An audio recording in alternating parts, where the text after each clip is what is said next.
welcome into a Thursday edition of Main Street Sports Today, presented by Mid-Tennessee Bone and Joint. I'm Maurice Patton, that's Wade Neely. We are coming to you live from the Lee Company remote studios. In one case, I'm actually here in Columbia. Wade is in parts unknown. Vegas. Up I-65. Been continuing the theme of a wild travel week, and as we discussed right before we went on air, stay tuned. It could get even crazier as tournaments unfold for our area squads, Mo.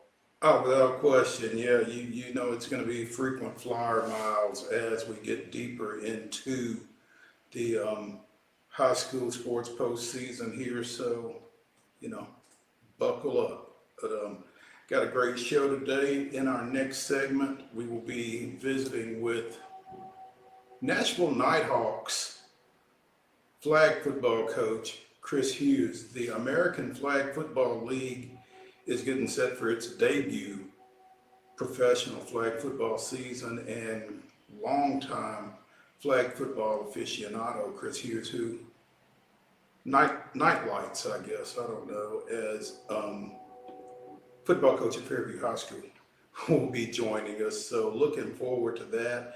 Also in the second hour, we will have CBSSports.com bracketologist Jerry Palm joining us, and we'll talk about some recent developments in college basketball and how those might affect the upcoming NCAA tournament fields. So, also, it's Throwback Thursday, where we like to go back and re-air one of our favorite segments, and we got a pretty good one, even though his team didn't come out on the winning side in Sunday's Super Bowl. We're going to go back and revisit our segment from last week with Tennessee Highway Patrol Lieutenant Benny Jennings, who had a special interest in that 49ers Chiefs game. So we will go back and take a look at that. Also, it's Grab Bag, where we kind of touch on some things that need touching on, but don't need a lot of time. So just a little love. A little love. We'll sprinkle some on them, as Wade likes to say. So that's today's show. Looking forward to it. We will also take a look at the Associated Press High School basketball top 10s for both boys and girls, and see how well our area is covered and who they are. So, Wade, looking forward to it. Yeah, I'm pumped for a good show. It's Thursday. We're rolling right into the heart of district basketball tournaments. We got scores to give everybody. We got games coming up tonight. It's going to be a good show as we continue rolling right along here on Main Street. Absolutely. And speaking of games, we should probably give you yesterday's results and today's schedule on the rundown. This is the rundown.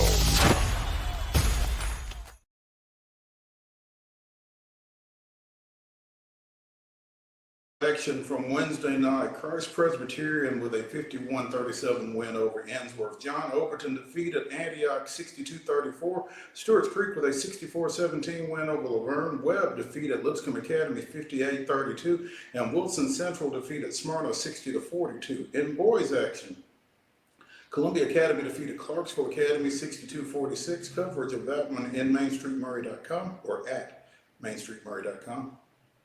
Excuse me. Eagleville defeated Moore County 58-49. Webb School with a 60-54 win over Friendship Christian. It was Glencliff 59, Valor Collegiate 46. Goodpasture with a 69-59 win over Battleground Academy. Overton 89, McGavock 55. Lawson defeated Maplewood 48-32. Ensworth with a 56-42 win over Lipscomb Academy. Christ Presbyterian 63, Montgomery Bell Academy 61. Sounds like a barn burner there. Providence Christian with a 71-45 win over Ezel Harding. Men's college basketball on Wednesday night. Belmont with an 82-68 win over Southern Illinois. And Tennessee went on the road to Fayetteville and bounced back from that debacle down at College Station with a 92-63 win over the Razorbacks of Arkansas. In the association, it was the Grizzlies 121, the Rockets 113. Good win last night for the Grizz. Dylan Brooks was back in town, but the Grizz got the win last night. In the rundown continued here. High school basketball action tonight. These games most of these games are tipping off at 6 o'clock unless indicated otherwise. Summit will travel to Brentwood in girls action tonight. Kirkwood is on the road at Clarksville, or a neutral site, I suppose. Dixon County's at Clarksville Northwest. That game is actually set for 7:30. Independence taking on Franklin tonight. Mount Juliet will travel to Gallatin. West Creek will play Henry County this evening. It'll be Ravenwood at Nolensville. Rockvale will challenge Oakland. That game is set for 7:30. Centennial will travel to Page this evening. In 10A district action, it is going to be Richland taking on Santa Fe tonight. That game will be played in Cornersville and can be heard on Pulaski Citizen Live. Rossview will take on Springfield. That game is set for the not often seen, but sometimes in postseason you got to pull it out. The 7:15 start, 7:15 between Rossview and Springfield tonight. Smith County versus Watertown tips off at 7:30.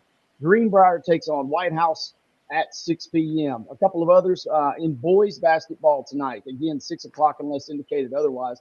Brentwood is at Centennial. East Hickman is taking on Cheatham County. That game is set for 7:30. Page visits Franklin tonight. Macon County will travel to Greenbrier. Harpeth will take on Hickman County. Summit is at Independence in a game that will strike interest in a lot of folks in our listenership and viewership area. Again, that game set for 6 o'clock. Smyrna versus Lebanon comes your way at 7:30. Lewis County taking on Loretto. Our pal Scott Stewart will be down there providing coverage for the Lawrence County Advocate of that one. Green Hill takes on Mount Juliet at 7:30. Nolensville travels to Ravenwood. Wilson Central versus Stewart's Creek. And the big one tonight, it'll be Mount Pleasant and Summertown at 7:30. That is going to be a big-time boys basketball showdown this evening. Yeah, that one's down in Loretto, the back half of that District 10-2A semifinal on the boys' side there. College basketball tonight, doubleheader action, 5:30. The Freed-Hardeman women will be at Cumberland. Again, that's a 5:30 start for the women with the men to follow. Also at 5:30, Fisk goes to Dillard. Kentucky Wesleyan is at Trevecca, and UT Southern goes to Hattiesburg, taking on William Carey of Mississippi. Those are all 5:30 women's starts in doubleheader action. Men's basketball, 6:30 at the Glass House, New Mexico State, taking on the streaking Blue Raiders. Come on. 7:30, Austin P is at Central Arkansas. 7:45, speaking of the 7:15 weight, 7:45, Lipscomb is in Florence, taking on, as Chris would say, Tuna, the University of North Alabama.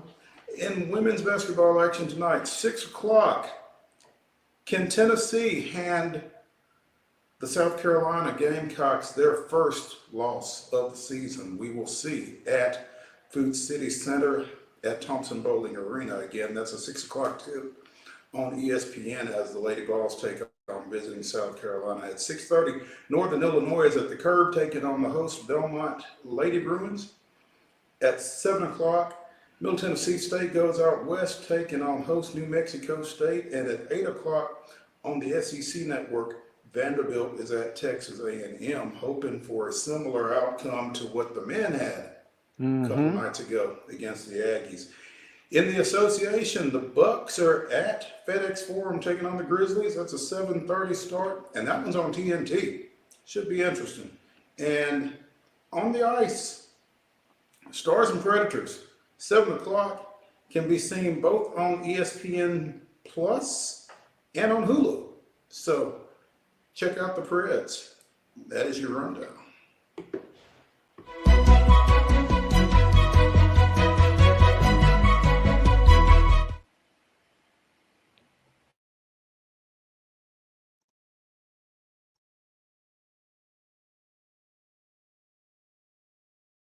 Top story today brought to you, as always, by Piggly Wiggly over at Neely's Mill in Columbia. And I took my own advice, Wade. I actually did check out the delicious daily deli options today. The chicken and dressing was on point. I was curious what the review was, and it sounds like it was good. Good might be an understatement. Yeah, man. Good stuff. Chicken and dressing. I kind of starched it up a little bit with the sweet potatoes and the mac and cheese, but you only live once, right? It's district tournament time. You got to load up. You got there. You go. And the cherry cobbler, man, was It was solid. It was a solid lunch here on a Thursday. So be sure and get over to Piggly Wiggly again here in Neely's Mill here in Columbia. And in addition to your deli meat and 2 options, they've also got hand-cut meats. And everything is cost plus 10% at the register at Piggly Wiggly here in Columbia. So go check them out. Top story. Tennessee Sports Writers Association's Players of the Week for college basketball were announced earlier this week, and a familiar name for the men's honoree, as for the 3rd time this season and 2nd time in 2 weeks, Carson Newman's John Zhao led the Eagles to a pair of victories, averaging 28 points and 9 rebounds in wins over Mars Hill and Lenore Ryan. He had 33 points, 8 boards, with 7 threes in their win against Lenore Ryan. He had 23 points and 10 boards against Mars Hill. And for the year, he's averaging 20.6 points and 5.1 rebounds. So Carson Newman's John Zhao getting it done for the Eagles up there in Jefferson City. On the women's side, Clara McGowan of Lipscomb averaged 27 points and 10 rebounds as the Lady Bisons defeated North Florida and Jacksonville. 37 points, setting the Lipscomb NCAA era single game scoring record as they defeated North Florida in double overtime. Also had a double-double against Jacksonville with 17 points and 11 rebounds. So congratulations to Carson Newman's John Zhao, who is becoming a regular at this, and Lipscomb's Clara McGowan, the Tennessee Sports Writers Association's men's and women's basketball players of the week. Hey, real quick, Mo, since you mentioned Carson Newman, how about the Eagles still under the direction, 14 seasons, Chuck Benson, former Martin Methodist College great coach way back when.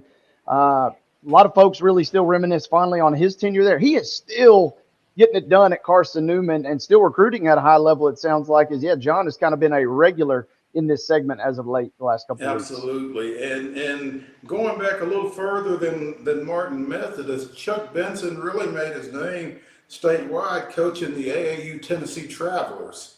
And they had some luminaries on those teams when he was coaching those over the summer back in the day. So, Chuck continuing to do a great job up at Carson Newman, like you said, and certainly finding some players.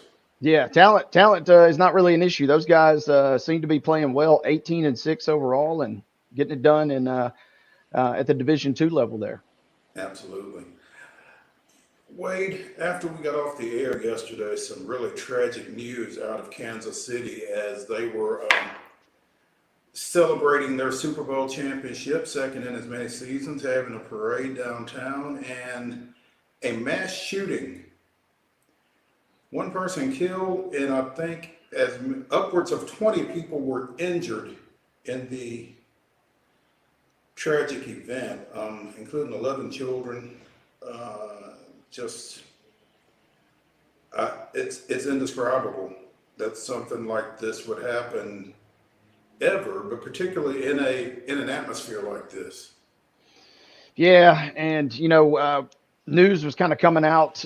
We didn't really have the firmest of information as our show was continuing yesterday, and as we kind of went off the air, and then details just kind of coming out, it just unfortunately got worse as the reports came out, and obviously these are a very unfortunate kind of commonplace in the United States of America, but it always kind of strikes you, no matter as common as they are. It's kind of just, to me, just still kind of striking. And then the juxtaposition of being at a championship parade just unfortunately makes it, it's not this, they are all the same in that sense, but it kind of just makes you feel a little bit sadder in a way, in a sense, because it was supposed to be kind of such a joyous occasion, and it was just marred by tragedy, unfortunately, yesterday. Yeah, it's tough to make sense of any time something like this happens, like you said, but particularly in a celebratory atmosphere like this, where everybody's just out trying to have a good time and enjoy, an incredible achievement by, the city's football team. And it's just hard to wrap your head around something like this happening. Three people have been taken into custody. Again, one, I don't know if she's been officially identified, but apparently a local DJ, Lisa Lopez Galvin, was the fatality in this event, according to CBSNews.com. And again, one dead, upwards of 20 injured / wounded in this shooting in Kansas City. And it's,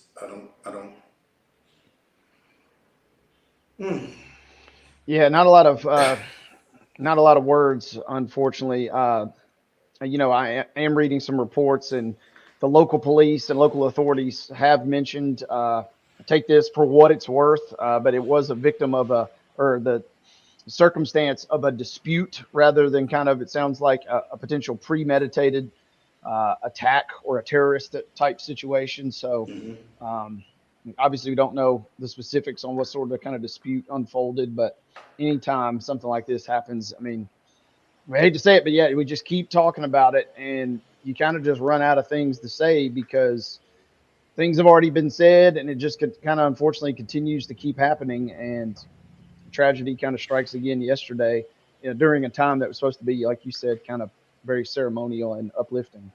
Yeah, and it's tough under the circumstances. I mean, you call yourself, going to a celebration, taking your kids to a celebration, that kind of thing. You don't realize that you are, putting yourself and your loved ones in danger in an atmosphere like this. And it's just, it's really tough. When we come back here on Main Street Sports Today, presented by Mid-Tennessee Bone and Joint, we will be visiting with Chris Hughes of the Nashville Nighthawks, and we will be giving out some hardware as well. Our Custom Stone Handlers Team of the Week will be presented in the next segment, as well as our Athlete of the Week, sponsored by, well, we'll talk a little bit more about that when we come back here on Main Street Sports Today. Stay with us.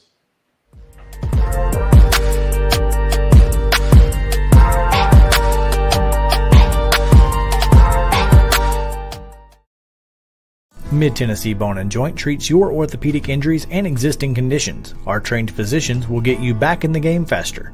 Contact us at 931-381-2663 or www.mtbj.net. With Lee Company technology, the best handymen are hands-off.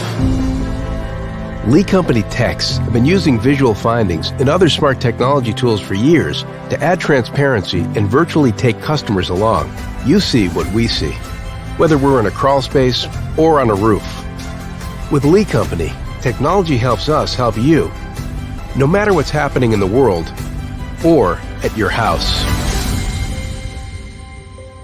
Jones & Lang Sporting Goods here in Columbia has been outfitting teams, officials, and anybody else from T-ball to college for 50 plus years. Be sure and check them out at 931-388-8060 or online at jonesandlang.com. Jones & Lang Sporting Goods, the look of a winner. Zion Christian Academy, zioneagles.org or 931-388-5731. You can schedule your appointment. Go tour their campus. It is beautiful over there, and you're definitely going to want to see it. Again, it's zioneagles.org. Give them a call, 931-388-5731, and schedule your tour today. Custom Stone Handlers supplies over 600 distributors and suppliers with quality stone products. Along with River Stone, we produce and distribute over 100 building, landscape, and other bulk products. Our goal is to provide quality products, service, and partnerships to ensure our customers' success. We firmly believe that the measure of any person or company is how they treat other people and customers. Give them a call at 931-490-4990 or visit CustomStonehandlers.com.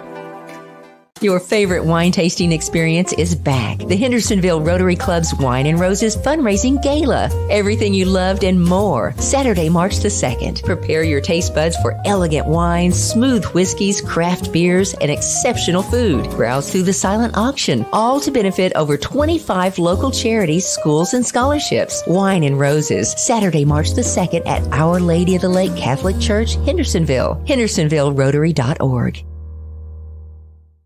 A game without a crowd is just a scrimmage. A performance without an audience is just a rehearsal. Without your presence, high school sports and the performing arts aren't possible. Ensure that these essential extracurricular activities continue to enrich the lives of students in Tennessee. Purchase a ticket to your local high school's game or performance. This message presented by the TSSAA.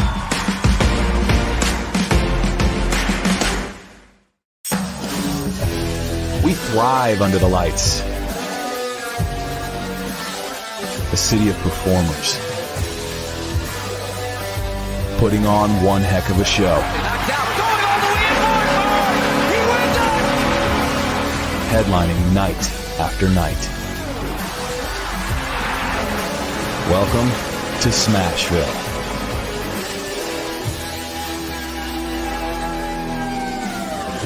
Mid-Tennessee Bone and Joint has been the official sports medicine provider for Murray County Schools for more than 40 years. We specialize in orthopedic service, and our Ortho Quick Walk-In Clinic lets you bypass the ER. Visit us online at www.mtbj.net.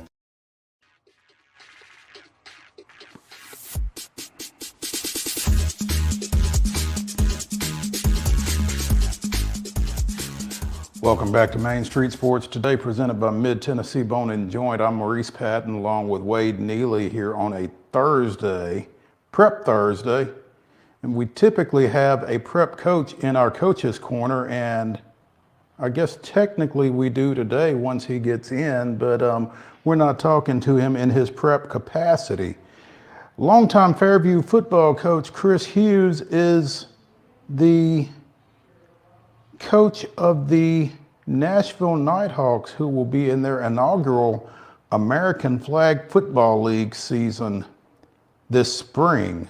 I think it's a 4-team league, and I think everybody's going to play twice at everybody else's place, I think is the way that's going to work. It's an interesting setup. It's going to be fun to watch. As we hope to get Chris in here in the next little bit. Wade, Chris has been around the high school scene for forever, it feels like now, and he has been a long-time flag football player. Looking forward to seeing what he can do as a flag football coach. Yeah, this will be a fun segment, and hopefully we can get Chris in soon as we can so we can spend as much time with him, because I'm pulling up the Nighthawks website, and first of all, the first question I got to ask him, well, I'm going to save that. But there's a couple questions I got to ask just from a strategic standpoint. And then I'm real curious, but I'm very excited about this because, I don't know if this would appeal to most folks, but how about this? Your first game of the season, your inaugural season, so your first game ever, you get to fly out to Vegas on April 27th. So, I mean, not exactly starting, in Des Moines or anything by any stretch. Well, I mean, unfortunately, they won't be at Allegiant Stadium, but they will be in Vegas, and I'm sure that'll be pretty exciting for him. I'll tell you what, when he gets on here, I got to ask him about this logo and some gear, because that looks pretty sweet. Yeah, kind of a cool logo, and I like we got the TriStar mixed in there, and I think outside of this show, which obviously is kind of what we like to do, we like to kind of bring things that maybe don't get as much attention. Outside of the show, I had not really heard much. Certainly didn't know that Chris was involved. And you're right. Talk about a guy that's been around the game a long time. Giles County used to spend a lot of years in Fairview's district. And those were not very fun road trips, but I mean that in the most polite way possible. Very hostile environment, very well-coached team. And Giles County was, had some of their better squads that were usually running through a lot of teams. But when Fairview was on the schedule, whether it was home or away, you knew you were going to get a good showdown, and he's obviously continued that. Yeah, he's done a great job for a long time over at Fairview, quiet as it's kept. He's the dean of Williamson County High School football coaches. I was unaware of that, but I mean, I guess it kind of makes sense, right? Because he's been there for quite some time now. Yeah, and coaching at his alma mater, which is always exciting as well. So, like you said, they opened the season the last weekend in April out at Vegas. There's 4 teams in the league: Nashville, Vegas, Dallas, and Boston. And like I said, everybody's going to kind of rotate around. So you'll play, all 4 of those teams will play in Vegas to open the season, followed by Dallas, Boston, and then May 18th, they'll be here in Nashville playing at the Vanderbilt Soccer and Lacrosse Stadium. And then they will complete that circuit a second time in the same order, coming back to Nashville in the final weekend of the season on June 15th, followed by the championship weekend on June 22nd at the Ford Center at the Star in Frisco. So that ought to be pretty exciting as well. So you're going to start it up in Vegas, finish it up at the Star in Dallas, and some pretty good activity there in between. So again, we are now joined by Nashville Nighthawks coach Chris Hughes. Coach? Hey, Mo. How's it going? I see you got the gear on there, right? Yeah. Hey, got my shirt. Got a little, got some AFFL stuff in the background here. Trying to do a good job promoting our new brand. It's all about the branding, man. We really like this logo that you've got up on the website with the Nighthawk and the TriStar and all that. What we got to do to get some of that? Man, just show up. Like, as soon as you guys, we'll get you that first home game. It'll be a good time that May 18th. If you guys can come out, we'll get you suited up with some Nighthawks gear, try to get you some media credentials, and get you down there on the field. Hey, we just might take you up on that. You got a big weekend coming up, not this weekend, but next weekend. Tell us a little bit about it. We've got our second OTA. I've got about 16 to 18 guys coming back. I got to get it down to 12. We had about 20 at our last one. We had to get it down. So we are making our last final adjustments to the roster. And we're also installing offense, defense. Got people coming in from Louisiana, Florida, different places, and then a lot of local talent too. It's about half and half right now, about 9 and 9. So we got to get that down to 12 by the next OTA. 12, and you play with 7, obviously, right? Hello? Did we lose Chris? I think you froze Coach there. Oh, he froze up. Chris, you with us? Back. Hey, now you play with 7, right? Is that right? On 7, we're a 12-man roster, so we've got to get that down and see. And that OTA is a good time to install things and make sure we've got the right people on offense and defense. Now you've got a 12-man roster. You play 7 on 7. I'm gonna go out on a limb. You have some guys going both ways. Have to, yeah. Hey, you're really good with numbers there. But I will say this, the more people you can have that can go both ways, the better your team's going to be. So we have, almost everyone we have can play either side of the ball. Some are, in my opinion, better than others. And some guys we're going to rely on to not come off the field at all. And 2 games on those Saturdays, 1 in the afternoon, 1 at night. But these guys are super athletes and in great shape. I don't think that's going to be a problem. Chris, I'm curious, as you come into this new endeavor, especially since it is 7 on 7, and with obviously your tenure at Fairview, do you approach this from a brand new, fresh scheme perspective, or do you kind of just take a little bit of stuff that you've learned and kind of tweaked over the years at the high school level and implement? How does your game plan, I guess, kind of come to fruition? Well, the passing concepts are a lot. If you compare it to high school, it's the 7 on 7 that we do in the summers, like in July and late June, getting ready for the season, where it's just the skill guys. You got your linebackers, your corners, and your DBs. And then on offense, you got your receivers and your running backs and your quarterbacks. So that's I use some of those concepts, but a lot of the stuff we also do are flag football concepts. I also coach the Fairview High School girls flag team. So some of those concepts are the things we do with the girls. So if you think about taking a little bit of that 7-on-7, some of that high school girls, and then really adding in a lot of what I do when I travel and play, some of those plays and concepts is what we're doing on both sides of the ball, offensively and defensively. So Absolutely. yeah. And as people ask me in the summer, how does Giles County look, for instance? And I say, well, it's 7-on-7, and some folks say, well, what is that essentially? And you try and explain it a little bit. How close is 7-on-7 to flag? I guess what are maybe some real key differences in those two particular realms? Well, 7-on-7 is one hand touch from the knees to the neck area, so you can't get into the head and below the knees. But it's one hand touch. Here, you've got to actually pull a flag. There's a lot of difference, and a lot of people, with the Olympics having it, when there's a lot of talk about the pro guys, how good they would be at pulling flags and that kind of thing. But it is a skill to it, and also avoiding pulling a flag. Like in 7-on-7, they're really just, when the guy gets to them, he touches them. You can make moves here to avoid having your flag pulled. So a little more dynamic as far as ability to stretch the field, ability to make big plays, because you have to pull a flag. And these guys are really good at a quarter turn, half turn, spin, dip, ways to make you really have to work to get their flag off. That's interesting. I've watched some of the girls' flag and seen that aspect of the game, Chris, the actual pulling of the flag. And like you said, it's not necessarily as easy as you would think it is, just conceptualizing the game. But there's a skill in either pulling the flag or keeping your flag from being pulled. So that's it's a pretty big deal. Chris Hughes, coach of the Nashville Nighthawks of the American Flag Football League, joining us here on Main Street Sports today on Coach's Corner.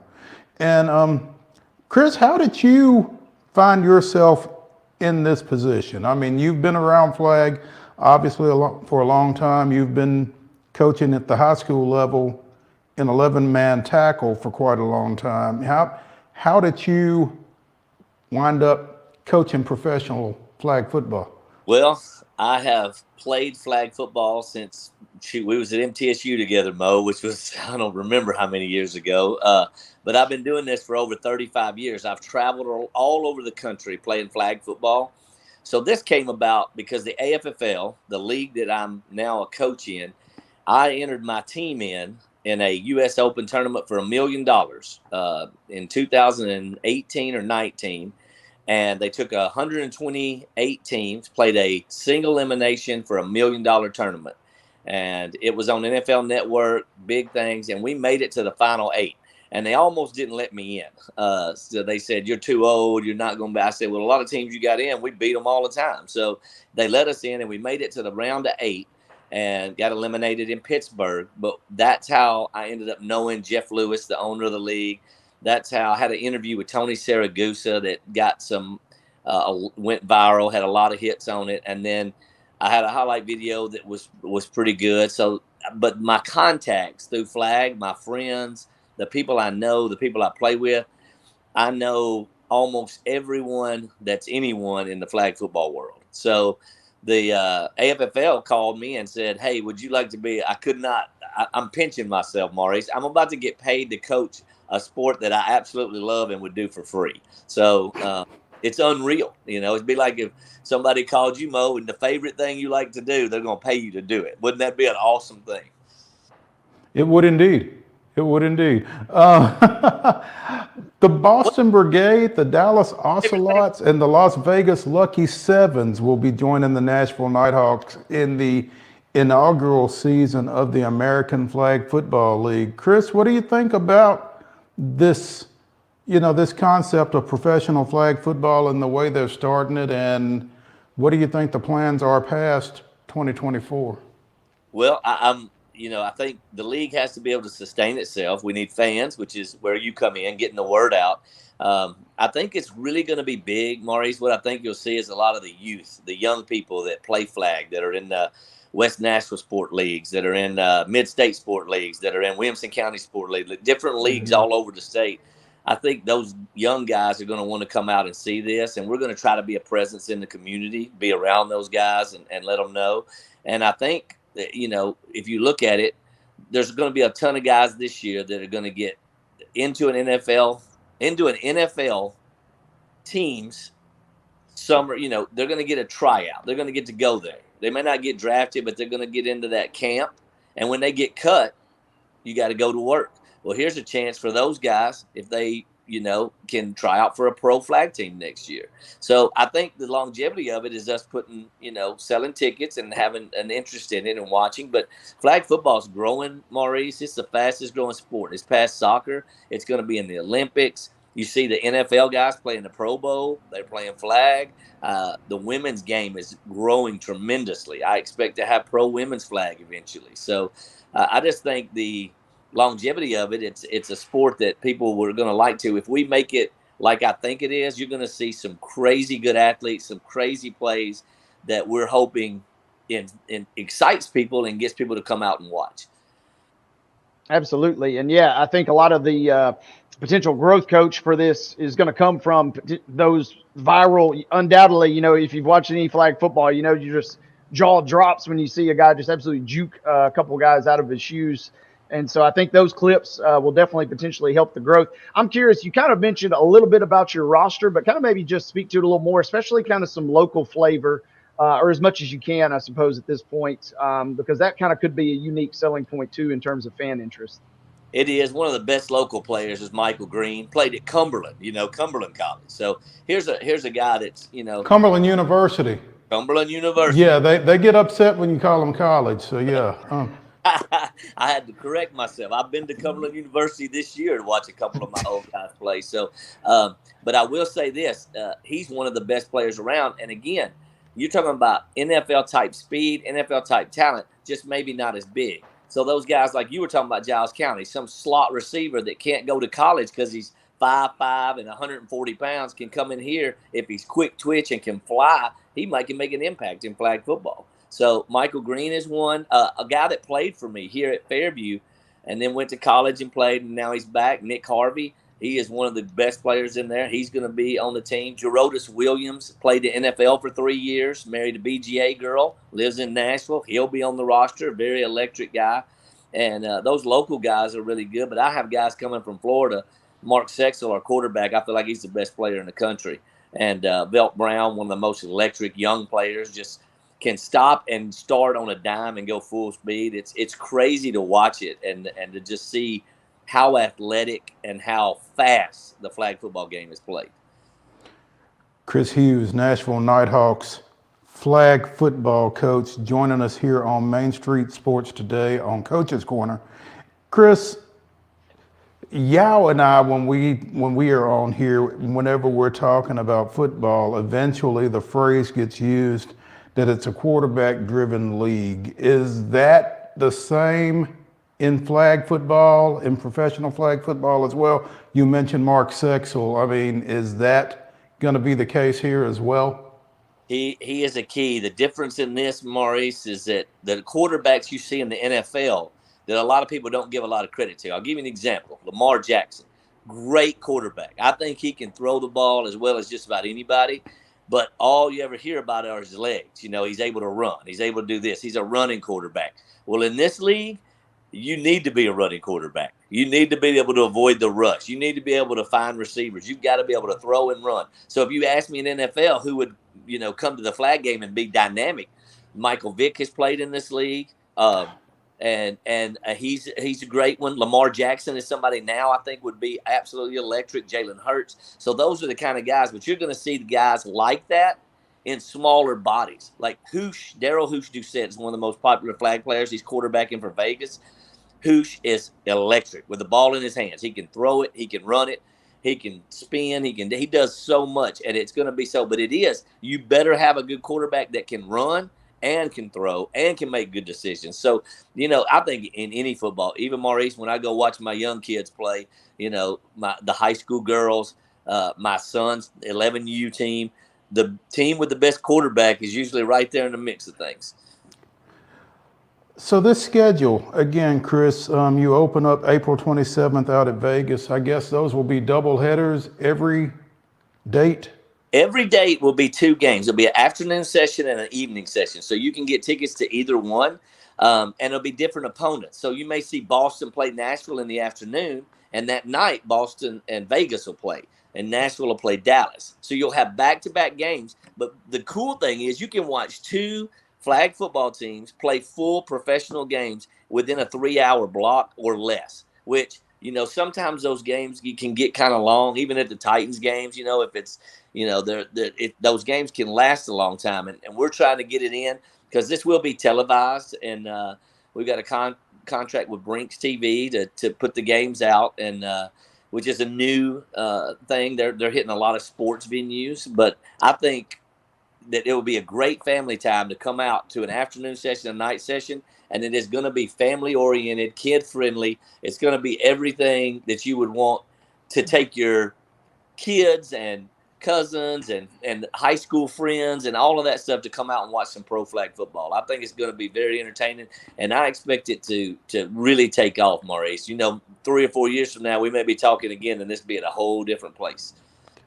That's awesome.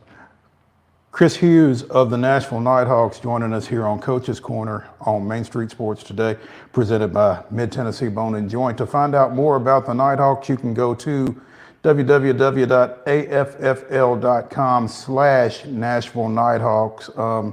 Ticket information for them is on there. Are those OTAs open to the public next weekend, Chris? They are not. They are. They're on media, but they're not open to the public. No, they're closed. Okay. A lot of video and getting everything ready for the season. So they're going to release a lot of clips from them, but we're closing the OTAs except to approved media people. Okay. All right. And then the same weekend is wrestling, so I know a lot of people will be at the wrestling thing, but we're going to send out some clips and highlights and stuff. They'll be able to see kind of what we did at each OTA, and the closer we get, the more that we'll have that out there. So, okay. But you're always welcome, Mo. Well, I appreciate it. The Nighthawks, again, will be at Vanderbilt Soccer and Lacrosse Stadium on May 18th and again on June 15th. So look out for, again, ticket information and scheduling, that type thing then. Chris, we appreciate it, man. Man, I appreciate you having me on. Chris, Mo, thanks a lot. And I expect to see y'all at one of those games. We'll see what we can do, man. Absolutely. Thank you, Coach. Thank you. Hey, before we go to a break, want to hand out a little hardware, starting with our Athlete of the Year, Athlete of the Week, who's brought to you by Mid-Tennessee Bone and Joint and the Tennessee Orthopedic Alliance of Columbia. Spring Hill sophomore Kyle Nielsen had a couple of pins and a decision en route to the 120-pound championship at the Region 6 AA tournament last weekend in Franklin. He will be in action this Saturday in the Section 3 AA tournament up at Independence, and he is our Athlete of the Week this week.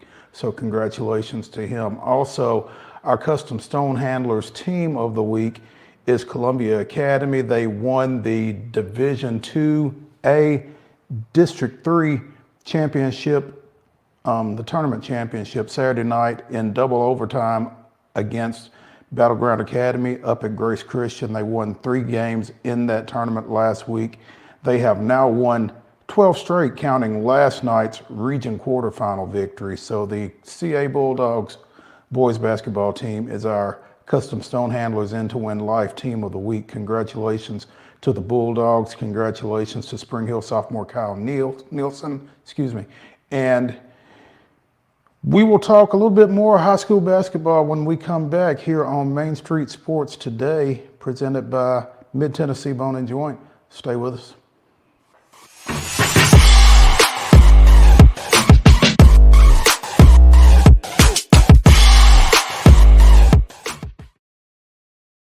Mid-Tennessee Bone and Joint treats your orthopedic injuries and existing conditions. Our trained physicians will get you back in the game faster. Contact us at 931-381-2663 or www.mtbj.net.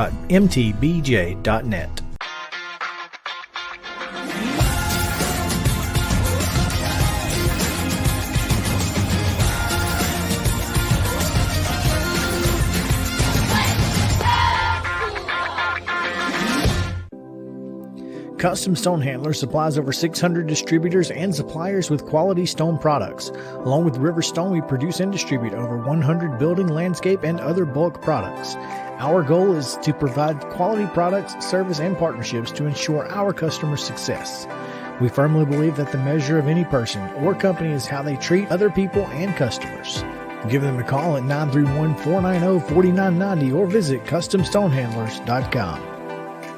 Your favorite wine tasting experience is back. The Hendersonville Rotary Club's Wine and Roses Fundraising Gala. Everything you loved and more. Saturday, March the 2nd. Prepare your taste buds for elegant wines, smooth whiskeys, craft beers, and exceptional food. Browse through the silent auction, all to benefit over 25 local charities, schools, and scholarships. Wine and Roses, Saturday, March the 2nd at Our Lady of the Lake Catholic Church, Hendersonville. HendersonvilleRotary.org.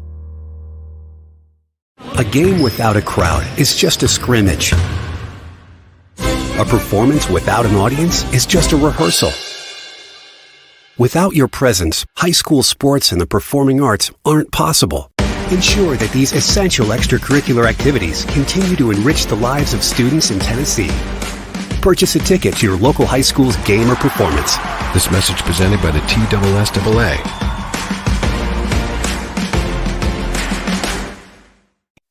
With Lee Company technology, the best handymen are hands-off. Lee Company techs have been using visual findings and other smart technology tools for years to add transparency and virtually take customers along. You see what we see, whether we're in a crawl space or on a roof. With Lee Company, technology helps us help you, no matter what's happening in the world or at your house. Piggly Wiggly, located in Neely's Mill Shopping Center, is Columbia's locally owned and operated Cost Plus 10 grocery store dedicated to serving the community with low prices and smiling faces. Piggly Wiggly offers fresh, hand-cut meats daily as well as daily hot plate lunches from their deli counter. You're certain to see smiling faces and a helping hand when you're here at Piggly Wiggly. Come by and check out our fresh produce, high-quality meats, and more. Down home, down the street, we'll see you at the Pig. Mid-Tennessee Bone & Joint has been the official sports medicine provider for Murray County Schools for more than 40 years. We specialize in orthopedic service, and our Ortho Quick Walk-In Clinic lets you bypass the ER. Visit us online at www.mtvj.net.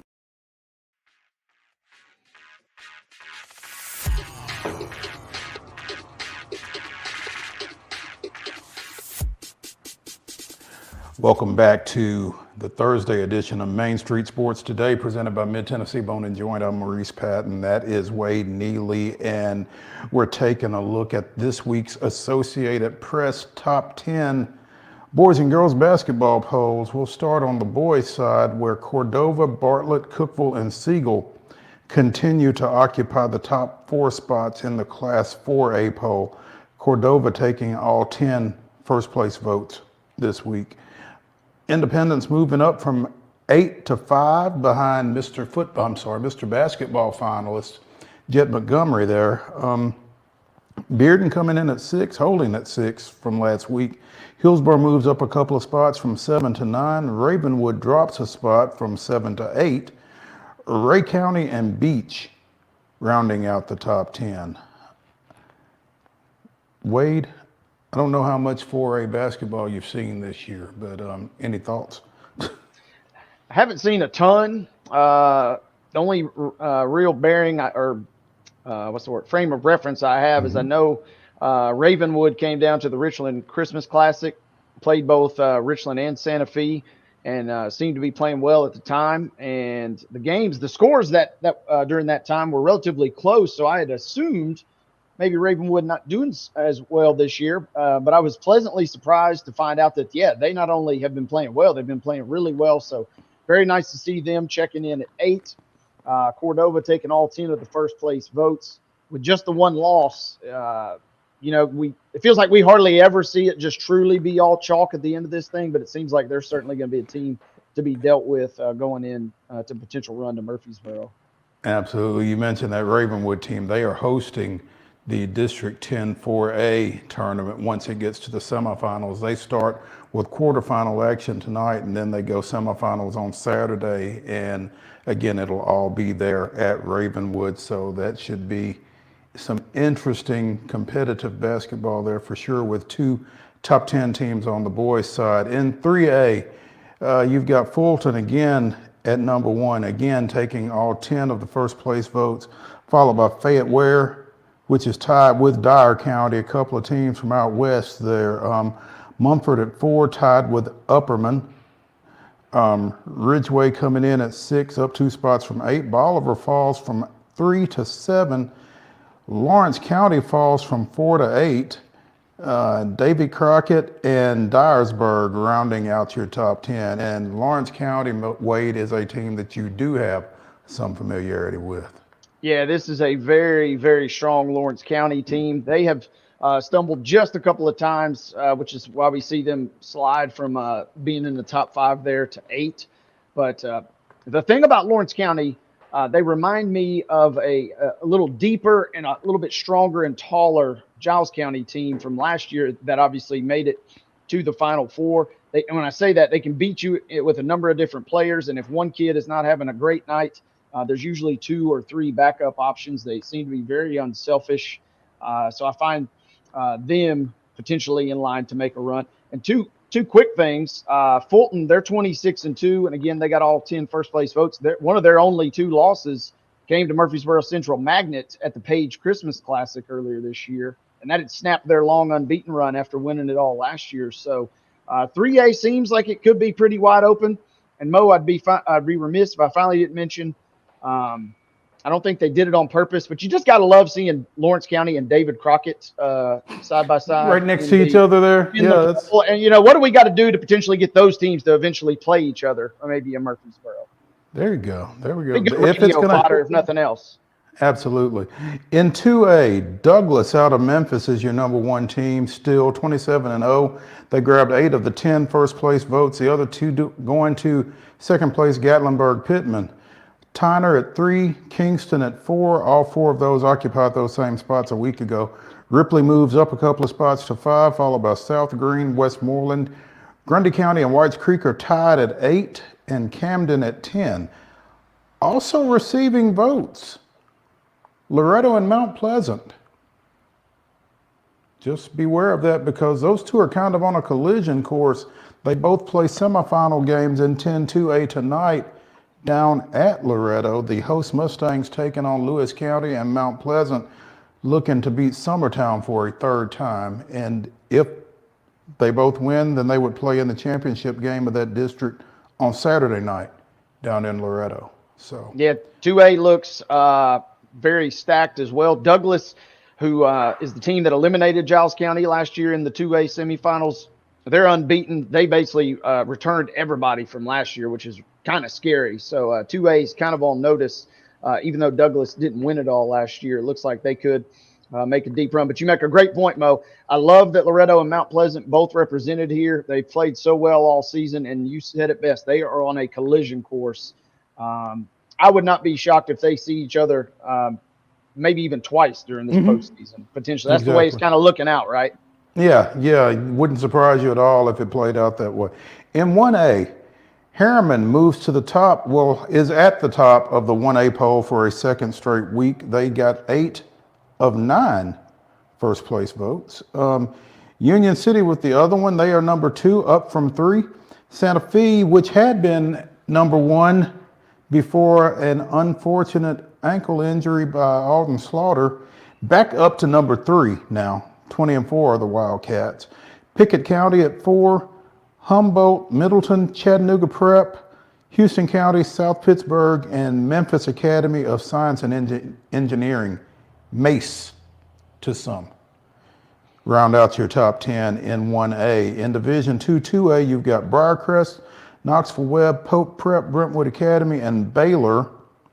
And in Division 2A, it's Silverdale, First Assembly Christian, the aforementioned Columbia Academy coming in at number 3, Providence Christian at 4, and Good Pasture is at number 5. All 3 of them will be in action tomorrow night over at Middle Tennessee Christian in the Middle Region semifinals. Number 3, Columbia Academy, number 4, Providence Christian, and number 5, Good Pasture. So should be some great basketball tomorrow night over at MTCS. Yeah, and props to CA. That seems like they've just been on a tear, and they just haven't slowed down yet. So they jump up officially. You know, we've kind of maybe thought they should have been in the top 5 all year, or at least for the last couple of weeks. But good to see them represented there at the number 3 slot. Again, they have now won 12 straight following last night's win over Clarksville Academy. Their last loss was on January 9th at Battleground Academy. They have since beaten BGA twice. Mo, in that 1A poll, update me if you could, or update us, I guess. What is Slaughter's status? Because if he's healthy and back to where he was, obviously that changes a lot in terms of Santa Fe's projection. Well, I don't know if he's back to where he was necessarily, but he did play in their regular season finale against Culleoka last Friday night, and he went for 46-7. Okay, fair enough. It seems like he's on the way back. And if he's not all the way back, he's pretty close. And as you said earlier, that's kind of putting everybody else on notice a little bit. Yeah, especially with the Mr. Basketball situation. Yep, left off the ballot. We discussed that on this show exactly a week ago today, and it'd be a nice little storyline to see him get back, get healthy, and make a postseason run. I like single A. You got Harriman, who's been at the top almost all year. They got 8 of the votes. Union City, who's a really good 2A team last year and dropped down to single A. And then Santa Fe right in there. So, I mean, I think you have some really good – Chattanooga Prep's the state tournament team from last year that basically brought a lot of their kids back. So single A should be fun, I think, as we get deeper into the postseason. Single A could be a war, definitely worth watching. On the girls' side, Bradley Central, 25-1, continues to hold the number 1 spot, getting all 10 first-place votes. Undefeated Clarksville, number 2, moving up from 3. So, you know, I guess undefeated means something. I don't know. But Bearden is 3, followed by Coffee County, Sevier County, Cookeville, Brentwood at 7, Lebanon at 8, Campbell County, and Morristown East, rounding out the top 10 in 4A girls. In 3A, you've got White County and Upperman, who I believe are in the same district. Is that right? Yes, that is correct, which is that region that you and I were discussing that Giles County and Lawrence County are in. Man. So White County is number 1. They got 9 of 10 first-place votes. Upperman is 2, getting the other first-place vote. Heritage out of Maryville is 3, followed by Chester County, Dyersburg, David Crockett, Jackson Southside, Crockett County, Clinton, and at number 10, Cock County and Signal Mountain are tied. So, but it all starts behind White County and Upperman in 3A. In 2A, McMinn Central is at number 1 again, getting 8 of 10 first-place votes. Gibson County with 1 first-place vote is 2nd. Gatlinburg-Pittman got the remaining first-place vote. They are 3rd. And Loretto is at number 4. Each of them held those same spots last week. Huntington, Cheatham County, Summertown are 5, 6, and 7. Westview, York Institute, and Cannon County are 8, 9, and 10. And again, Loretto and Summertown each won their district semifinal games and will play in tomorrow night's championship game down in Loretto. They split during the regular season. Yeah, that is going to be an absolute battle between those two teams. And glad Loretto didn't stumble, even though they had a tough loss. It was versus a Richland team that's also featured in this poll. So good to see they're sitting there in the top 5, and then Summertown's right on the cusp. It is going to be a fun matchup between those two teams. And then obviously, again, kind of like with Mount Pleasant on the boys' side, wouldn't be shocked at all if you see Loretto and Summertown perhaps meet up down the road in the region. It's always a treat when Loretto and Summertown play in anything. And so if you got nothing to do tomorrow night and you don't mind a drive, running down to Loretto for Loretto Summertown girls, you could do things worse. In Class 1A, Wayne County with 8 first-place votes is the number 1 team yet again. Pickett County picks up a first-place vote. They move from 2nd to 3rd. Cloudland is number 3. Those Richland Lady Raiders that Wade was just mentioning are at 4, followed by Sunbright, McKenzie, Sale Creek, Middle College, Moore County, and East Robertson. The Lady Indians moving into the poll at number 10. They are 19-4. In Division 2-2A, it's Knoxville Catholic, Father Ryan, Hutchinson out of Memphis, Knoxville Webb, and Chattanooga Christian are your top 5 teams. And in D2A, Good Pasture is number 1, followed by Providence Christian, Silverdale, University School of Jackson, and Christian Academy of Knoxville. So those are your AP polls for this week. I think next week's poll will be the last as we get deeper into the postseason. So keep an eye out for that. When we come back here on Main Street Sports Today, we will be joined by CBSSports.com bracketologist Jerry Palm.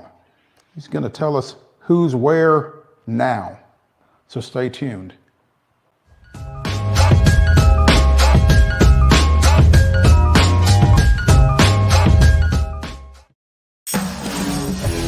We thrive under the lights. A city of performers, putting on one heck of a show. Headlining night after night. Welcome to Smashville.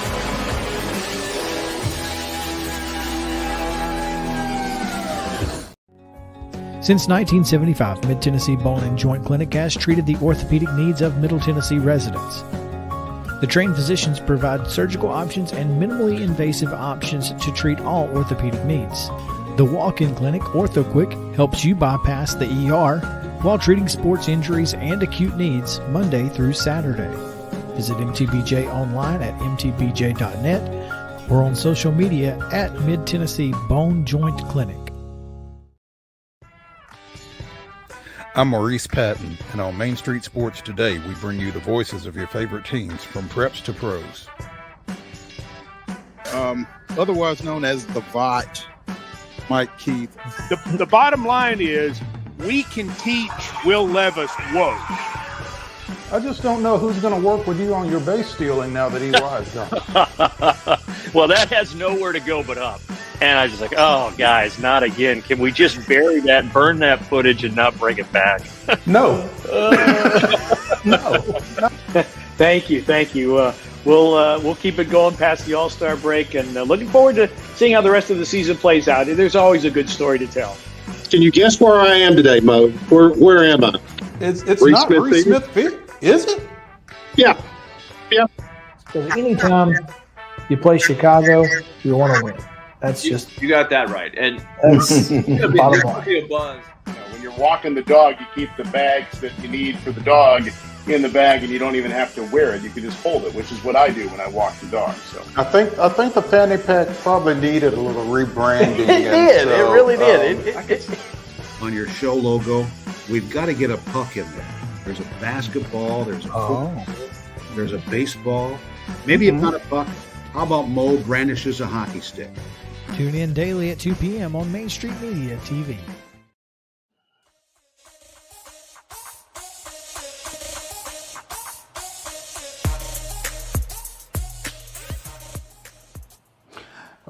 Welcome back to the second hour of the Prep Thursday edition of Main Street Sports Today, presented by Mid-Tennessee Bone and Joint. We are now joined by Jerry Palm of CBS Sports, talking a little bracketology. Jerry. Hey. Good afternoon. Hey. How you guys doing? Doing well. How about you? I'm doing all right for now. Check with me about 10:30 or so. The Purdue game's over. Now, you do this every day? Do I do what every day? This bracketology update. Is that an every day? At some point, I'll be doing them every day. But, for now, it's Mondays and Fridays. Although I did one today instead of Friday because we have the bracket reveal show where the committee gives us their top 16. They've been doing that for 6 or 7 years now, a month before Selection Sunday. And so we'll have that this week. And so I'll have another bracket Saturday based off of that. So we decided to skip Friday this week. Okay. All right. I think Wade had a question about some results from last night and what impact they might have. So, Wade, the floor is yours. Well, I guess first things first, Jerry, let's dive in. How big of a dent did last night's debacle for South Carolina put into their potential seeding, and where do they kind of sit as they stagger out of that one? Yeah, I think I've got them as a 4, maybe the last of my 4s. If Auburn wasn't doing that to everybody, it would look worse. But they're doing that to everybody. I even wrote about this a little bit today. Auburn's played 25 games. 21 of them have had double-digit margins. The 4 single-digit margins were all losses, and then they lost once by, I want to say 15. But all of their wins, every one of them, double digits. So they're killing everybody. And it's, why should South Carolina be any different? Yeah, so they either lose close or win big then. Yeah, that's pretty much it. Yeah. I was watching, I guess, Vanderbilt and A&M a couple of nights ago, and there was a graphic that that 9 SEC teams are projected. Is that still the number? I mean, yeah, it is. But both Mississippis are among the last 4 in. A&M is right above that group, so it's precarious for all of those teams. I take that back. Mississippi State is not in the last 4 in; they're 5th. But then Mississippi is in the last 4 in. They're the second to last team in. Your number ones in the bracket predictions that are currently up, that went up this afternoon, I guess, 12:07 is what this says. That's right. Purdue, UConn, Arizona, and Houston are your number ones. Your number 2s are Marquette, Tennessee, Kansas, and North Carolina. Who is the closest number 3 to upsetting that hierarchy there, you think? Baylor.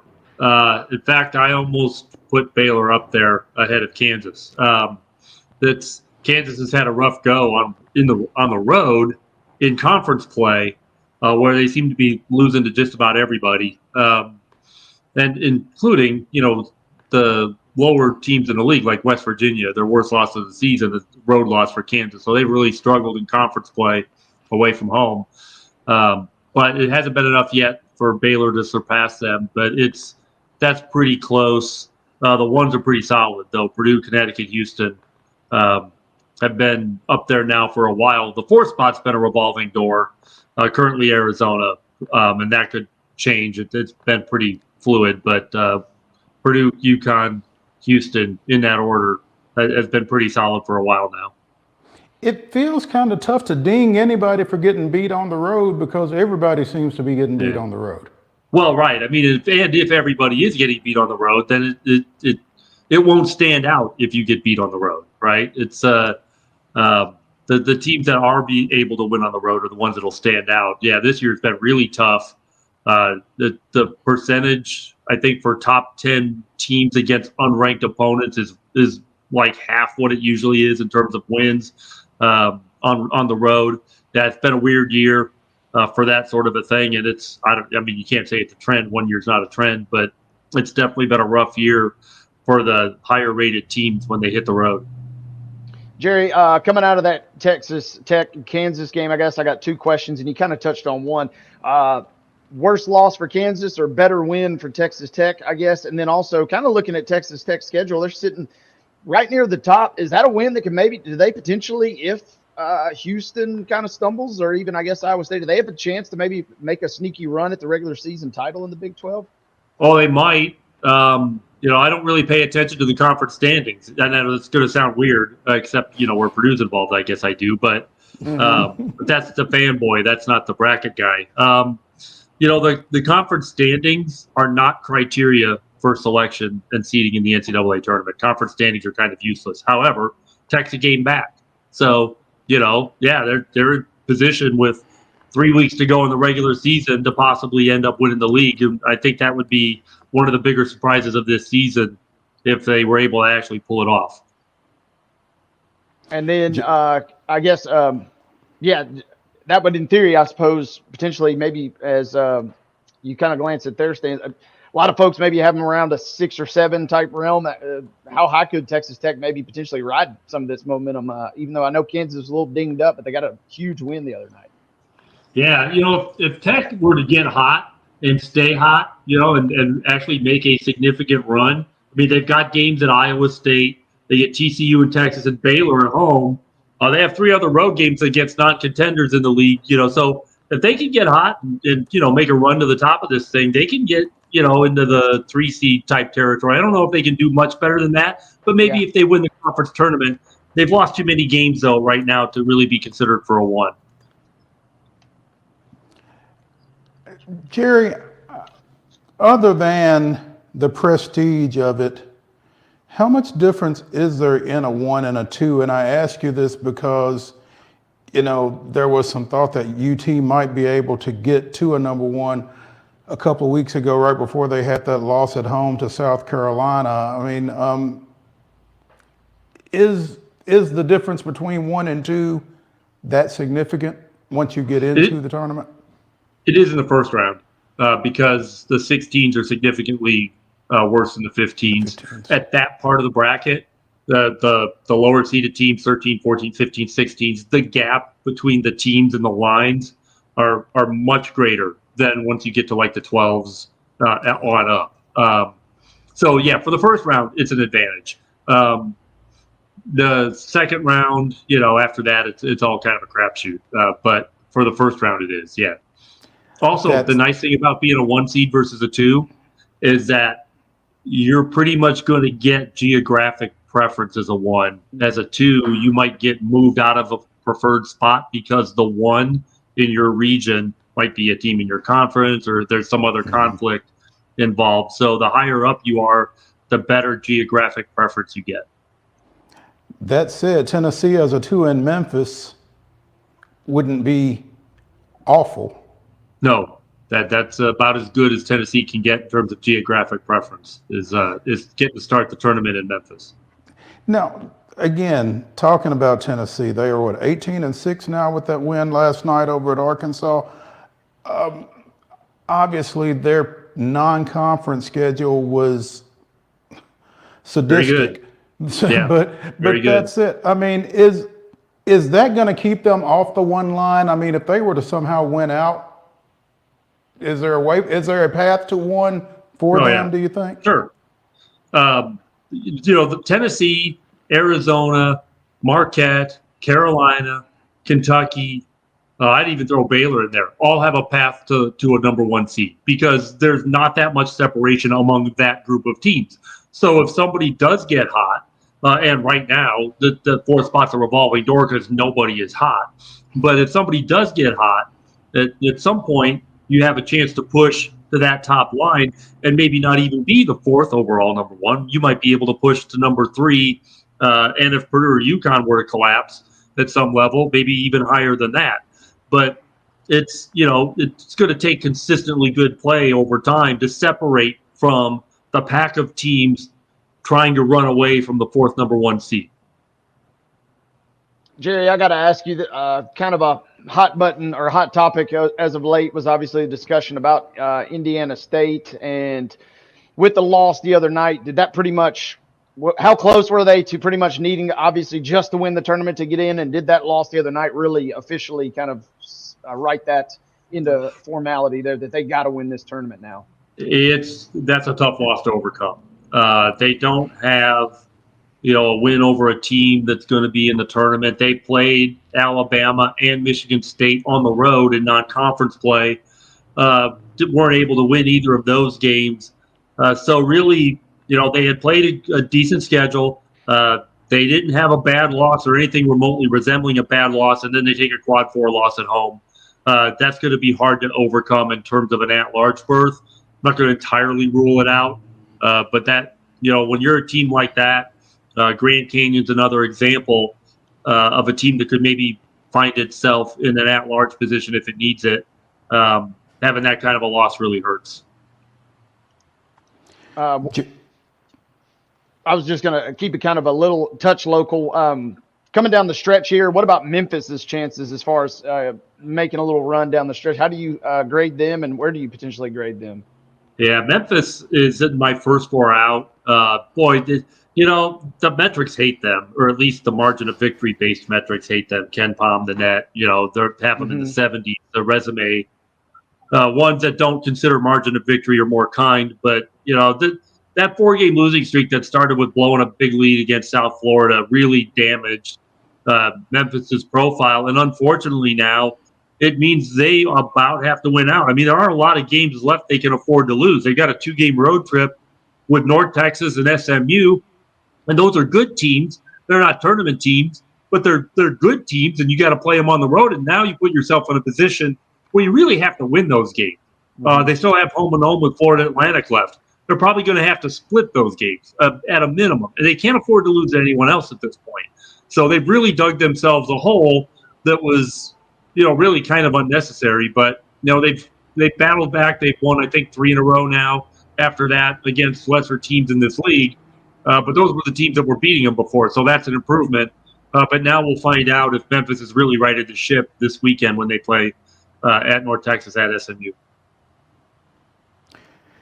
Jerry Palm of CBSSports.com joining us here on Main Street Sports Today, presented by Mid-Tennessee Bone and Joint, as he will be every Thursday between now and Selection Sunday. Really looking forward to continuing these conversations over the next few weeks, Jerry. But, again, that South Carolina loss last night at Auburn by 40, you've got them as a number. It's pretty amazing. You've got them as a number 4 in Salt Lake against 13 South Florida in the opening round.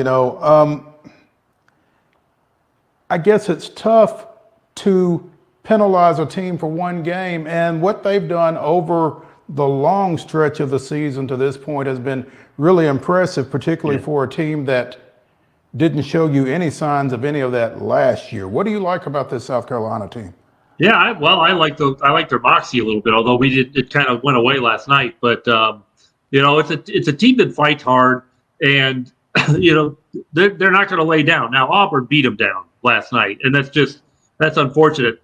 The problem for them is the metrics don't like them because of the big margin losses to Alabama and now Auburn. And the Georgia loss hurts them a little bit. But the resume-based metrics, it's like they're in the 50s in Ken Palm and in the net, but they're in the top 20 of KPI and strength of record, which are non-margin of victory-based, results-oriented metrics. And the committee's process is results-oriented. So they're going to look at Auburn as a loss to Auburn, and they probably aren't going to look at it as a 40-point loss to Auburn. And that's something that works in their favor. It's really a results-oriented process. So, yeah, you had a bad night, but you haven't had many of them because you're sitting there at 21-4 with some good wins, including a win at Tennessee, which I think is more important than a loss at Auburn, even a 40-point loss at Auburn. Jerry, if you are a power conference focused college basketball fan, as with the exception of Middle Tennessee State, I am, who is a team that I need to know about coming into the NCAA tournaments that I don't know about? Oh, that you don't know about? Well, how about Michigan State? I mean, you know about Michigan State. They've been around forever, right? In the NCAA tournament. But this team has not. They really, really struggled in non-conference play. They appear to have finally righted the ship a little bit. It's a team it's a veteran team with some really talented youngsters that look like now they're just starting to figure out how to play together. And if that happens, this is a team that could go into the NCAA tournament with something like a 6-7 seed kind of a thing that you would not want to see in your bracket if you're the 2 or the 3, because that team's got a lot of talent. They're well coached by a guy who knows how to win this tournament, even if he hasn't done it in a while. I think that Michigan State's a team that doesn't normally fly under the radar, but this year I think might be flying under the radar a little bit. You've got them right now as a number 8, taking on number 9 Boise State in the opening round, with the winner taking on the UConn Southern winner. Yeah, UConn, by the way, really, really good. Could defend that championship this year. That level of good. It's they're a tremendous team. They had some injury issues throughout the season. They're healthy now, but even they were dinged up a little bit. They kept on chugging, and it's going to be interesting to see how they do down the stretch of this season. They have Marquette home and home, which is big for both of those teams because Marquette could make a push for the number 1 seed, the fourth number 1, if they could split those games or especially with both of them. But that's asking a lot. You just go ahead and take the split if you can get it. Jerry Palm of CBS Sports, bracketologist supreme.